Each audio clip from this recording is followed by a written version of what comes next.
Jesus before the cross. Siya po ay John 1:45. John 1:45, pakatingin po yon. Then, yun pong pakitingin po yung Matthew 1:21. Then, may tanong po ako doon sa inyo. Romans 1:3. Ang tanong ko, noong si Jesus pa po yung pangalan niya. Si Jesus pa po yung pangalan niya. 21. Siya po ba yung may buhay na po ba siya? No. Nung si Jesus pa po yung kanyang pangalan,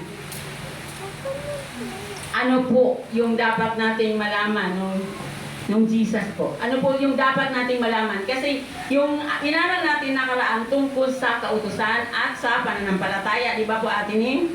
Tungkol sa kautusan at pananampalataya. Yung sa Roma 3:20, ang kautusan ay para malaman ng ano po? Diba po? So, yung pong Jesus name po, na pangalan, Jesus, ano po sa tingin ninyo po? Ito na po sa panahon natin or yung ating pananiniwalaan ay yung 2000 years ago? Na hindi pa po nasulat ang Biblia. Sino po yung, parang magkaroon tayo ng anong dito kasi gusto ng Diyos na maunawaan natin po ito. Okay, may mga verse akong binigay sa inyo. John 1:45, John 5:30 hanggang 32, then Romans 1:3, marami pa pong mga verses yan, hindi ko po maibigay sa inyo ngayon, kasi mahirap po kung ibibigay namin sa inyo lahat. Yan po. So, Romans 1:3, John 1:45. Sunod na po yung iba. So, ngayon, ang tanong ko po, Acts 2:36. Pero ano na po yun, nabigyan ko lang kayo ng clue. So, noong 2,000 years ago, ang kanyang pangalan ay Jesus. Parehas po ba sa ngayon, sa panahon natin ngayon? Yun pa rin po ba yun? May pagkakaiba na po. Okay, sige. Sige, ano po, bago po si Pastor. Sige po,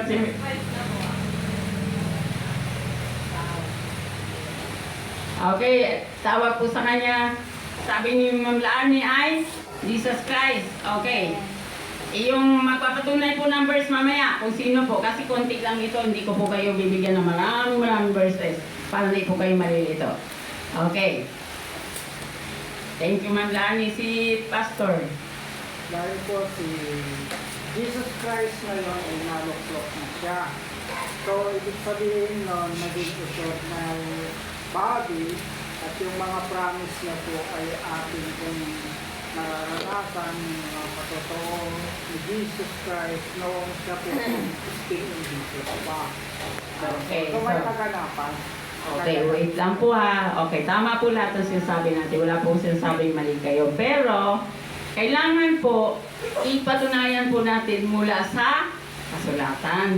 Hindi po tayo, bawa, may magtanong dito. Tatanungin po tayo dito, ano po ba yung ano dyan? Kailangan po ipapatunay natin yung mula sa kasulatan. Kasi mahulog po tayo doon sa Kulusas 2:8.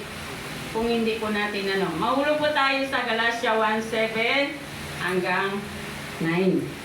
Na sabi do, yan po yung hindi po tayo basta-basta ngayon na nakikita kahit na mga pastor pa po yun, nasabihin mo, kuya po, nagturo na may dala po siyang malaking Bible, pupunta sa bahay mo. Dahil pastor po siya, tatanggapin mo, pero wala po siyang salita po ni Kristo.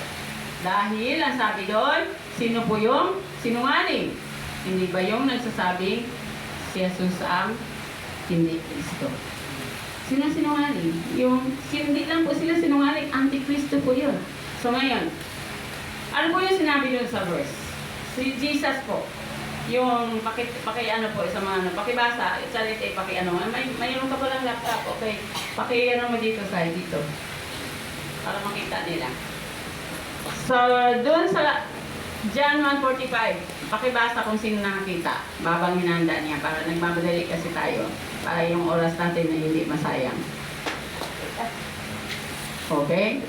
John 1:45, tapos yung kanina Romans 1:3. Romans 1:3. At saka, isang verse pa. Ate Pen, naintindihan ng isang verse? Mateo, anong verse yun? 1:21.